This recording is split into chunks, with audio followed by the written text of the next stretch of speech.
बच्चों, हिंदी कालांश में आपका स्वागत है।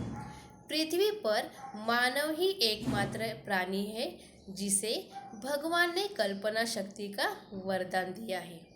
किसी भी वस्तु, दृश्य या चित्र को देखकर उसके मन में अनेक भाव जन्म लेने लगते हैं और इसी भाव के प्रति उसकी अपनी प्रतिक्रिया भी होती है। तो यहाँ पर एक चित्र दिखाई दे रहा है आपको, है ना। तो बच्चों, इस चित्र को देखकर हम यह कल्पना कर सकते हैं कि यह जो चित्र है एक मैदान का है और चित्र में दो बच्चे नज़र आ रहे हैं। एक बच्चे के हाथ में बल्ला है तो दूसरे बच्चे के हाथ में गेंद नज़र आ रही है। जिस बच्चे के हाथ में बल्ला है उसी के पीछे स्टंप दिखाई दे रहे हैं।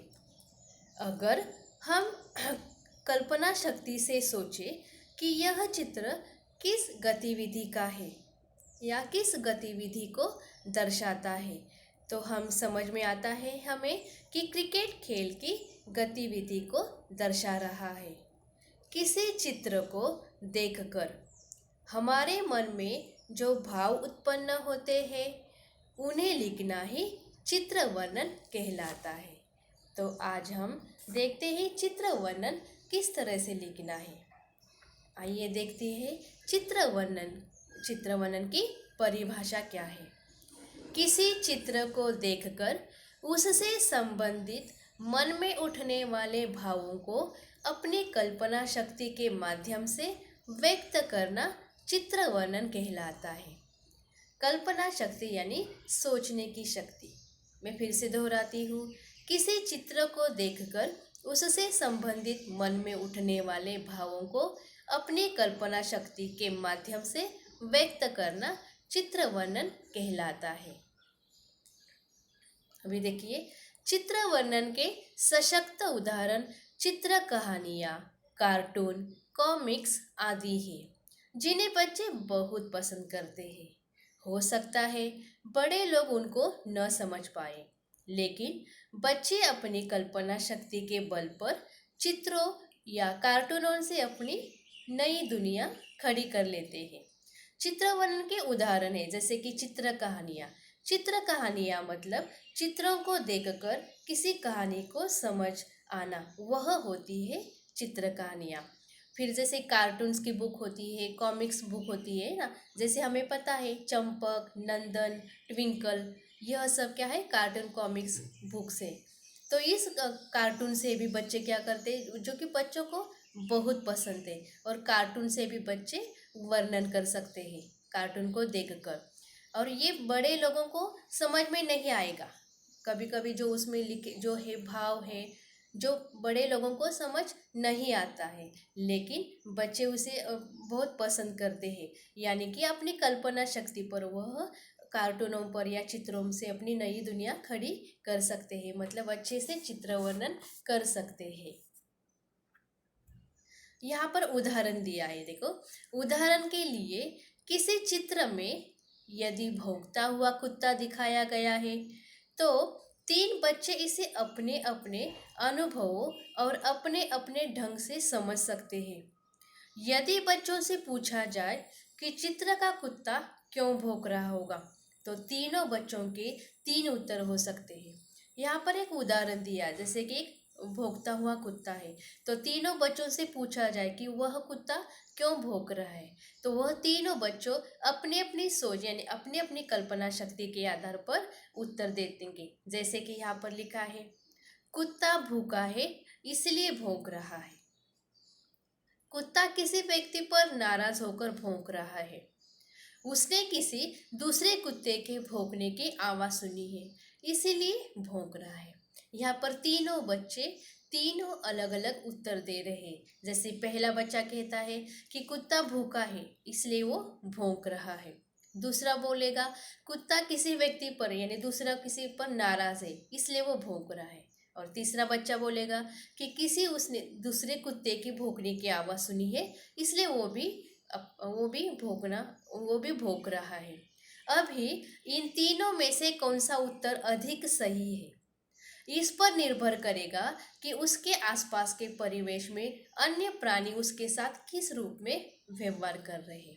तीनों उत्तरों में से कौन सा सही है? तो वह जो भौंक रहा है वह कुत्ता, उस पर निर्भर करेगा कि उसे कोई दूसरे बच्चे परेशान कर रहे इसलिए वो भौंक रहा है, या फिर उसे कोई पत्थर मार रहे इसलिए उसे भगा दे रहे वह भौंक रहा है। मतलब उस कुत्ते पर निर्भर करेगा आसपास के परिसर में, जो कि उसके साथ जिस तरह के दूसरे प्राणी व्यवहार करते हैं उसी के लिए वो भौंक रहा है। वर्णन के लिए जो चित्र दिए जाते हैं उनमें किसी घटना का वर्णन हो सकता है। अभी जो वर्णन के लिए यानी चित्र वर्णन के लिए जो चित्र दिए जाते हैं वह चित्र किसी घटना का भी वर्णन कर सकते हैं। जैसे कुछ गतिविधियां भी हो सकती है या फिर कुछ गतिविधियां भी हो सकती है। लोगों के विभिन्न या भावभंगिमाएं भी हो सकती है। कोई प्राकृतिक दृश्य हो सकता है। चित्र में कुछ घटनाएं दिखाई देती है उसके लिए वर्णन हो सकता है। कुछ गतिविधियां हो सकती है या फिर लोगों की भिन्न विभिन्न भावभंगिमाएं भी हो सकती है या कोई प्राकृतिक दृश्य, और इसी पर चित्र वर्णन किए जा सकते हैं। जैसे कि यहाँ पर एक चित्र दिखाई दे रहा है, तो यह चित्र देखकर लग रहा है कि किसी चौराहे का चित्र है ना। चार रास्ते जहाँ पर आते हैं ना उसे हम चौराहा कहते हैं। तो यहाँ मतलब व्यस्त सड़क दिखाई दे रही है, जैसे कि गाड़ी आ जा रही है। तो यह चित्र देखकर हमें क्या समझ में आ रहा है?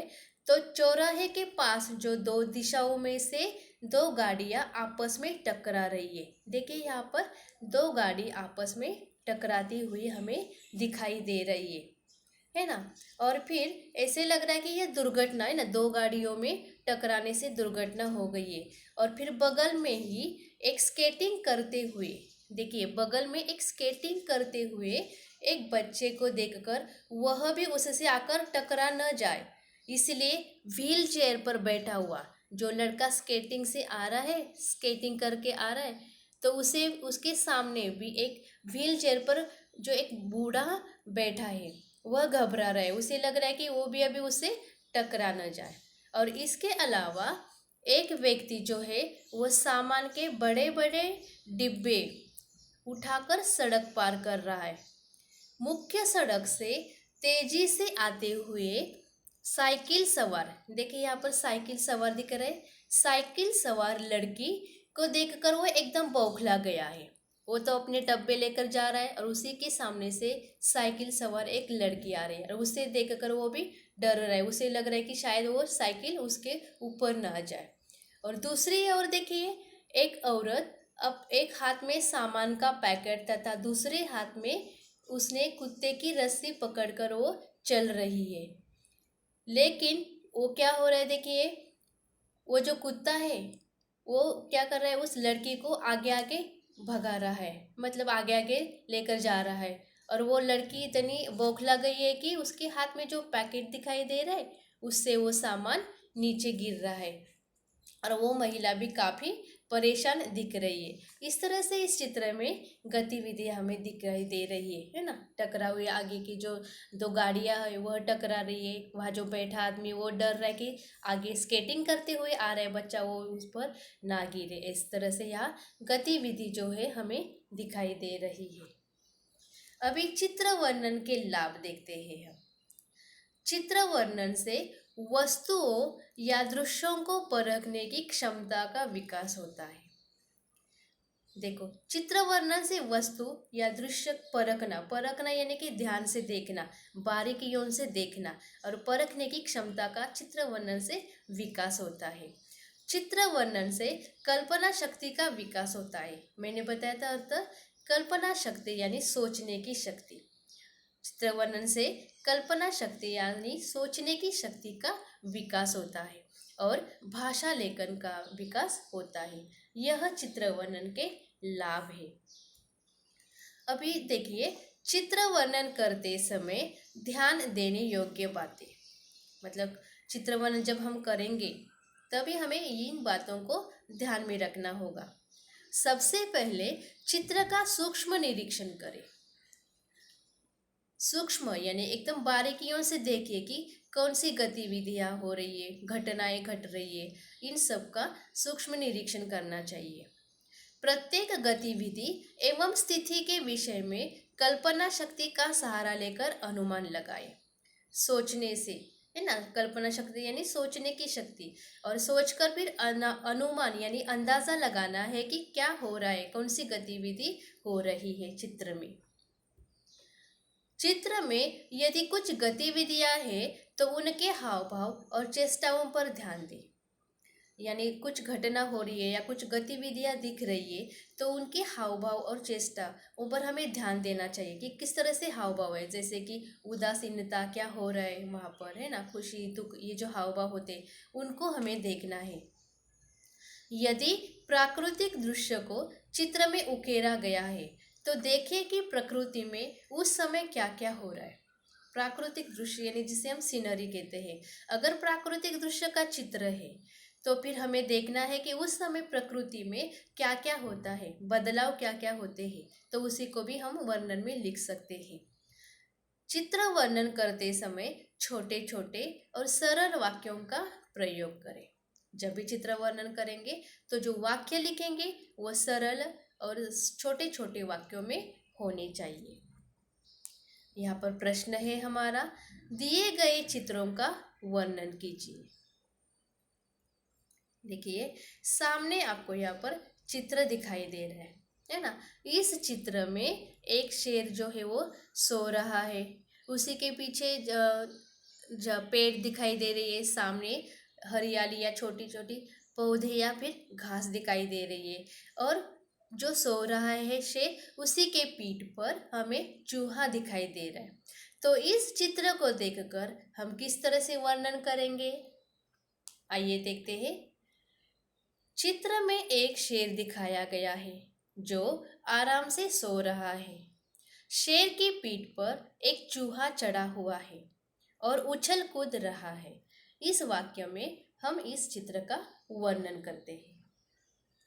दूसरे चित्र में देखिए, वही शेर उठ खड़ा है ना, खड़ा हो गया है, और फिर वह उसके हाथ में वही छोटा सा चूहा है, और चूहे को उसने हाथ में लिया है और वो गुस्सा कर रहा है। तो इस चित्र को देखकर हम वर्णन करेंगे, शेर उठकर खड़ा हो गया है और गुस्से में दिखाई दे रहा है। उसने अपने दाएं पंजे के नीचे चूहे को दबा रखा है। लगता है चूहा गिड़गिड़ा रहा है और शेर से अपनी जान की भीख मांग रहा है। अभी यहाँ पर तीसरा चित्र देखिए। यहाँ पर दिखाई दे रहा है कि यह जो शेर है वो किसी शिकारी द्वारा बिछाए हुए जाल में फंस चुका है और वह बाहर आने की कोशिश कर रहा है। तो इस चित्र का वाक्य में वर्णन आएगा, इस चित्र में वही शेर किसी शिकारी द्वारा बिछाए गए जाल में फंस गया है और वह बाहर निकलने की कोशिश कर रहा है। आगे देखिए, यहाँ पर दिख रहा है कि वही शेर जाल में जो फंस चुका है और फिर चूहा जो है वो जाल क्या कर रहा है, काट रहा है। वर्णन देखिए, इस चित्र में वही चूहा जिसको शेर ने प्राणदान दिया था वह शेर की मदद करने आ गया। चूहा अपने नुकीले दांतों से जाल को काट रहा है और इस तरह वह शेर को मुक्त यानी आज़ाद करने में मदद कर रहा है। इस तरह से यह चित्र देखकर हम वर्णन कर सकते हैं। बच्चों, यह जो चित्र थे वो हम लोगों ने 4 चित्र को अलग अलग वाक्यों में वर्णन किया था। अगर ये 4 चित्र एक साथ करने से जैसे एक कहानी बन सकती है ना, शेर और चूहे की कहानी बन सकती है। ये चारों चित्र एक साथ कड़ी में आने के बाद तो फिर इस कहानी को हम कैसे लिखेंगे। देखिए, जंगल में एक शेर आराम से सो रहा था। तभी एक चूहा उसके ऊपर चढ़कर उछल कूद करने लगा। इससे शेर की नींद खुल गई और उसे बहुत क्रोध आया। वह उठा और उसने अपने पंजे से चूहे को दबोच लिया। चूहा गिड़गिड़ाने लगा और शेर से अपने प्राणों की भीख मांगने लगा। शेर को उस पर दया आ गई और उसने चूहे को छोड़ दिया। चूहे ने शेर को धन्यवाद दिया और कहा जब जब कभी उस पर संकट आएगा तो वह उसकी मदद करेगा। एक दिन शेर किसी शिकारी द्वारा बिछाए गए जाल में फंस गया। वह उस जाल से निकलने की कोशिश कर रहा था। तभी वहां वही चूहा पहुंचा जिसको उसने प्राण दान दिए थे। चूहा शेर को देखते ही पहचान गया और मदद करने के लिए तैयार हो गया। शेर भी चूहे को पहचान गया।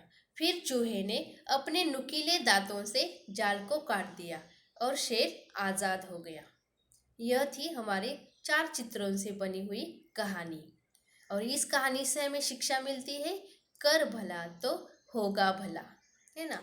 तो 4 चित्रों का हमने जिस तरह से वाक्यों में वर्णन किया था, वही 4 चित्र फिर ये कहानी द्वारा, मतलब वाक्यों में हम लोगों ने कहानी द्वारा वर्णन किया था। तो यह हमारा इस कालांश का चित्र वर्णन था।